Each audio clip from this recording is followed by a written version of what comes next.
Nabi Yusuf dikatakan pernah ke sini.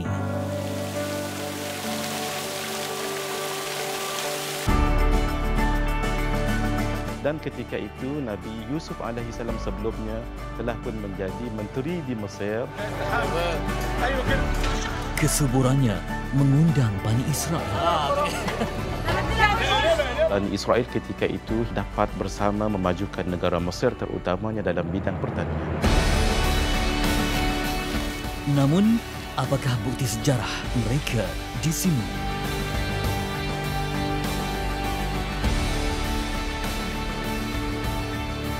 Right now we are in the front of the pyramids of Hawara of Imnamhat, the third pyramid. The last biggest pyramids already built during the time of ancient Egyptian.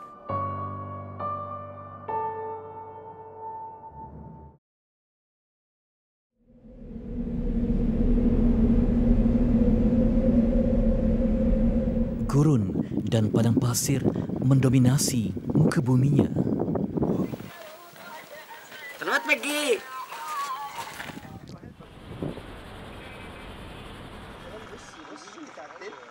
Lima 5% sahaja tanah di negara itu subur untuk tujuan pertanian.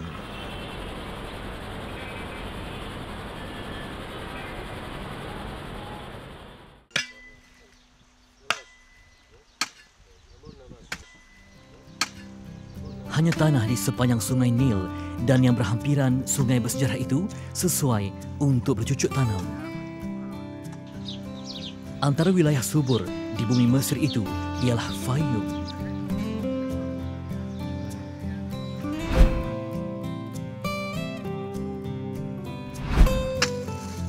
Fayum terletak di luar Bandar Kahirah.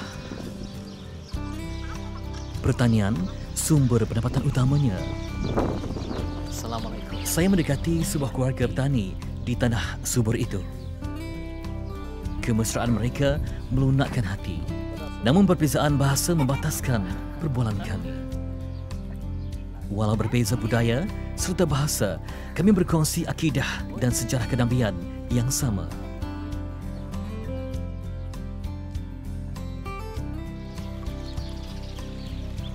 Fayum sinonim dengan sejarah Nabi Yusuf alaihissalam dan sejarah Bani Israel di Mesir.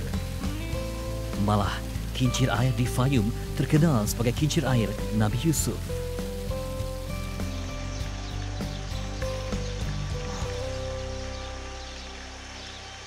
Dan inilah dapat lihat bagaimana kebijaksanaan, intelektual dan juga daya fikir Nabi Yusuf alaihissalam. Dan ia masih dapat beroperasi walaupun ketika musim kemarau melanda.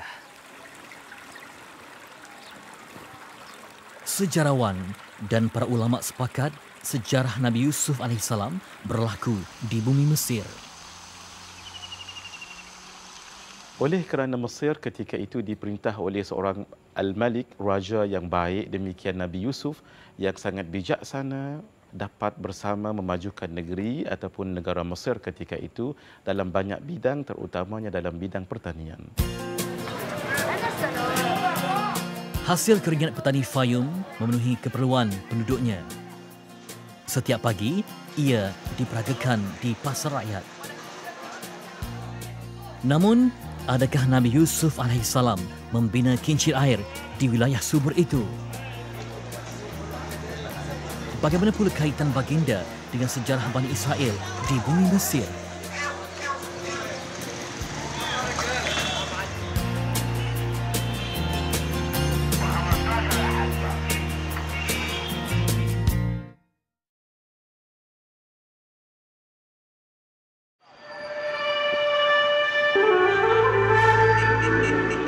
Fayum dihuni lebih 3 juta penduduk. Pentadbiran wilayah itu terletak di bawah seorang gubernur. Nadi pentadbirannya berpusat di Bandar Fayum.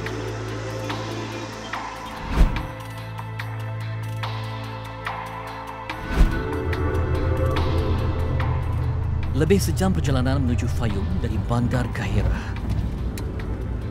Sebaik tiba di lembah agro itu, suasana hijau memukau pandangan. Ia bumi yang diberkati dengan kemenjadian hasil sumber alamnya.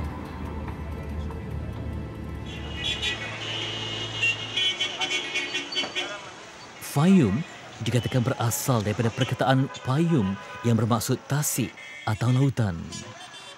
Kesuburan lembah itu anugerah limpahan Sungai Nil yang berada 15 km darinya. Ia juga terkenal dengan kincir air.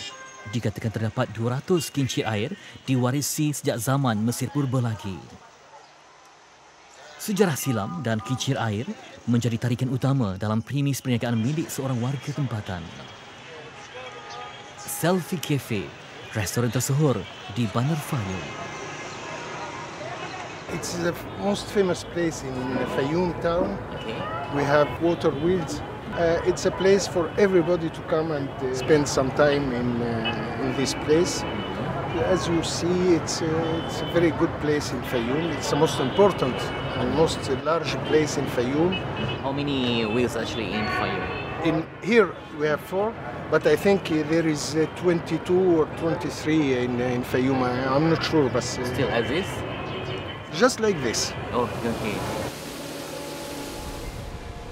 You can see a lot of beautiful decorations that people come here. Very Yeah, nice it's a good place to stay, to take coffee or tea. In the evening we have more people. It's hot now, but in the evening we have a lot of people who come and spend some time. Ketika era Mesir Purba, penduduknya dikenali sebagai bangsa Kipti. Mereka dianggap penghuni asal negara itu. Bangsa Kipti juga memegang tampuk pemerintahan Mesir Purba. Manakala kincir air Fayum dinamakan sebagai Nabi keturunan Bani Israel, Nabi Yusuf alaihissalam.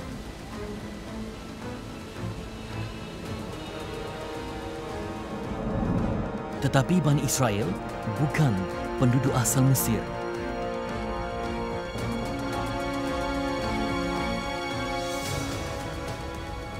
Terdapat bukti sejarah kincir air digunakan di zaman Ptolemaic, itu penghujung era Mesir Purba. Namun tiada fakta mengaitkan Nabi Yusuf dengan kincir air di Fayum.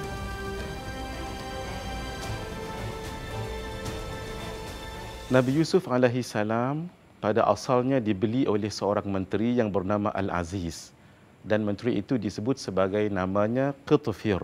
Kemudian dilantik menjadi orang yang terpercaya akhirnya di dalam kerajaan Malik ataupun Fir'aun Mesir pada ketika itu, dan akhirnya dilantik menjadi orang yang menguruskan ekonomi Mesir dan semua yang berkaitan dengan Mesir ketika itu. Sejarah Nabi Yusuf 600 tahun lebih awal dari zaman Ptolemaic.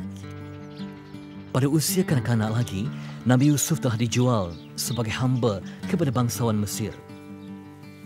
Dari seorang hamba, baginda dihumban ke penjara akibat fitnah. Akhirnya, dilantik menjadi menteri setelah berjaya menafsir mimpi Raja Mesir ketika itu. Kisah hidup baginda terakam pada surah Yusuf, surah ke-12 dalam Al-Quran. Menyelak lembaran sejarah, seorang Raja Mesir dihantui mimpi aneh. Di dalam mimpinya, dia melihat 7 ekor lembu gemuk meragut rumput. Ia juga melihat 7 ekor lembu yang kurus. Tanpa diduga, tiba-tiba lembu kurus itu menyerang dan memakan lembu-lembu gemuk tersebut.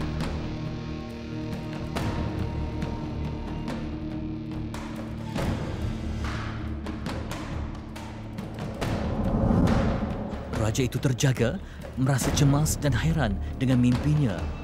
Selang beberapa ketika, dia tertidur kembali. Dia bermimpi lagi. Dilihatnya 7 tangkai gandum yang sihat di samping 7 tangkai gandum yang kering. Mimpi sang raja ditafsir Nabi Yusuf alaihissalam. Nabi Yusuf alaihissalam menafsirkan mimpi ini dengan nanti Mesir akan menjadi subur dengan hasil mahsulnya selama 7 tahun. Baginda dengan kepandaian baginda minta supaya selama 7 tahun tadi disimpan hasil mahsul itu untuk menghadapi tahun yang seterusnya selama 7 tahun berturut-turut, musim kemarau yang akhirnya Mesir mempunyai simpanan makanan yang mencukupi dan boleh juga untuk dimanfaatkan oleh negara luarnya. Tafsiran itu mengembirakan Raja Mesir.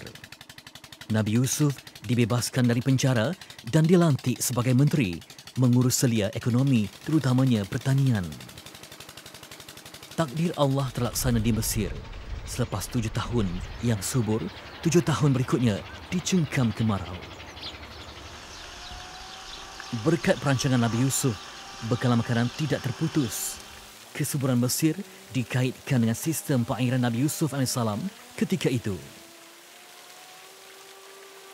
Lalu muncul kisah popular diwarisi zaman berzaman, kononnya baginda membina kinci air terutama di Fayum.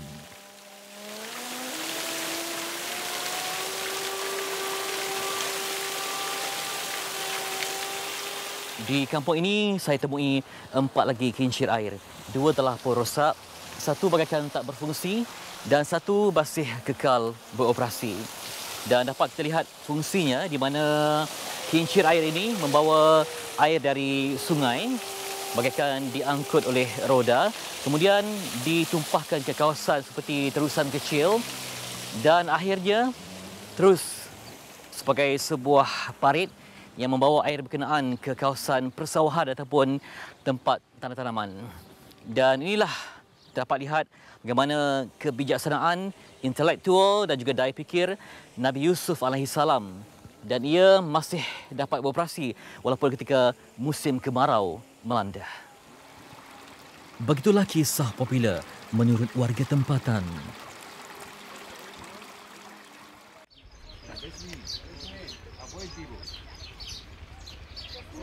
Lipatan sejarah baharu terlakar ketika kemarau melanda Mesir.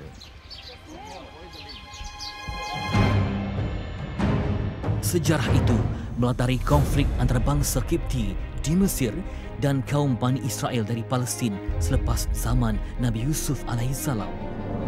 Ketika kemarau, sumber makanan di Mesir yang tidak putus mendorong penghijrahan 70 keluarga Bani Israel dari Palestin ke negara itu. Di kalangan mereka adalah saudara kandung Nabi Yusuf alaihissalam sendiri. Mereka bergerak dari Palestin bersama ayah mereka, Nabi Yaqub alaihissalam. Hasil penghijrahan itu, populasi Bani Israel di Mesir bertambah ramai. Bani Israel merujuk kepada Nabi Yaqub alaihissalam. Bani merujuk kepada anak-anak.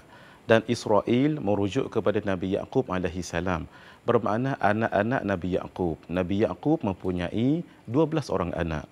Bagaimana terjadi? Nabi Ibrahim alaihissalam mempunyai 2 orang anak, iaitu Nabi Ismail alaihissalam dan Nabi Ishaq alaihissalam. Nabi Ishaq alaihissalam mempunyai seorang anak, iaitu Nabi Yaqub alaihissalam. Dan daripada Nabi Yaqub inilah Nabi Yusuf alaihissalam. Jadi Nabi Yusuf adalah salah seorang daripada anak Nabi Yaqub alaihissalam. Israel ialah bahasa Ibrani yang bermaksud hamba atau tentera Allah. Gelaran itu diberikan kepada Nabi Yaqub alaihissalam kerana keredaan Allah kepadanya. Keturunan baginda digelar Bani Israel. Para sejarawan berpendapat Nabi Yaqub dan keluarganya berhijrah ke Mesir pada abad ke-19 sebelum Masihi.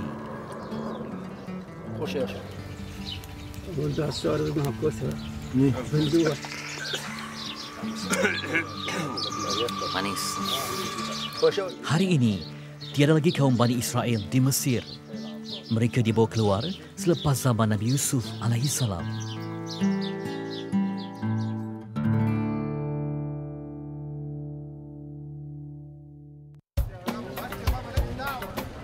Berada di Fayum seperti berada di kebun yang luas.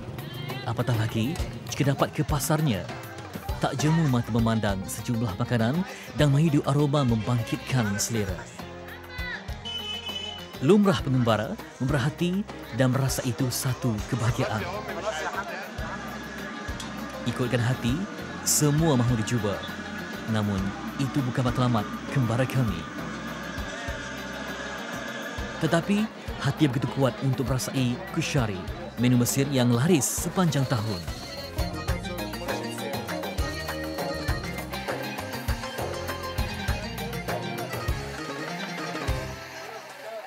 Makanan yang paling popular di seluruh Mesir, di mana ada kacang, ada beras ataupun nasi, kemudian ditambah dengan bawang goreng dan juga sos tomato. Seorang teman pernah berpesan, jangan pulang ke tanah air jika belum merasai kushari.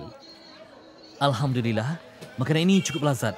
Semua bahan-bahan dalamnya dapat dirasai.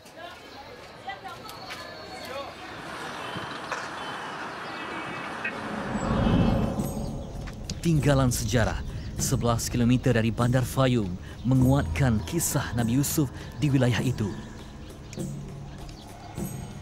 Sebuah piramid yang mendap ke bumi disahkan oleh ahli arkeologi sebagai makam Amenemhat ketiga, Raja Mesir Purba dari dinasti ke-12. Nabi Yusuf AS dikatakan berada di Mesir ketika dinasti itu sekitar abad ke-19 sebelum Masihi. Okay, Ibrahim, what is a little bit background about this pyramid? Of course, these pyramids, and like you know, here in Egypt, there is more than 100 pyramids. Right now, we are in the front of the pyramids of Hawara, of Amenemhat, the third pyramid. It's called Hawara because this area it's called Hawara, and this pyramid it was the biggest, the last biggest pyramids already built during the time of ancient Egyptian. Fayum, pusat pemerintahan Raja Mesir dinasti ke-12. Amenemhat ketiga, Raja ke-6 dinasti itu bersemadi dalam piramid Hawara. The temple which is belonging for the thinking Amenemhat the third. Yeah. So that's why if you look over there, you can see some remains for the pillars. You can see the crown of the pillars over there. Okay. Suppose here underground there is around 3,000 rooms which is belonging for King Amenemhat. Di depan piramid adalah kuil Raja Amenemhat. Terdapat 3,000 bilik ibadat di dalam kuil itu.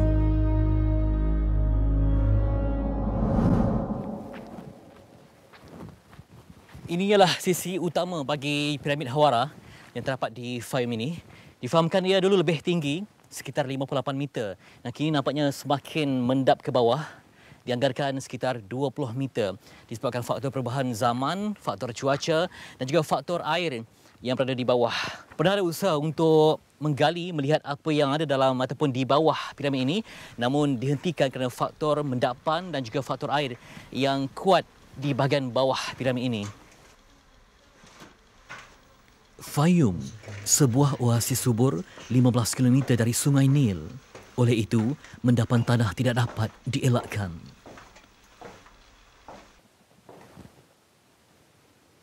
Ini suasana ataupun pemandangan di pintu masuk utama piramid ini yang saya perhatikan sempit, dan saya jangkakan tadi ada laluan ataupun akses ke tempat yang lain untuk meninjau apa yang ada di bahagian bawah piramid ini. Namun saya temui hanya air yang bergenang dan juga pasir yang tertimbus bagaikan tersekat laluan ke tempat lain. Dan ini mengukuhkan teori yang mengatakan bahawa piramid ini hanya berfungsi sebagai makam ataupun simbolik untuk raja yang memerintah dan sukar untuk menggaji ataupun menggali apa yang ada di dalamnya. Faktor utamanya adalah air yang kuat di bahagian bawah. Fayum menjadi pusat pentadbiran dinasti ke-12 selama lebih 100 tahun. Nabi Yusuf AS dikatakan hidup ketika dinasti itu. Daripada keluarga Nabi Yusuf AS, lahirlah Nabi Musa AS, seorang lagi Nabi Bani Israel di Mesir.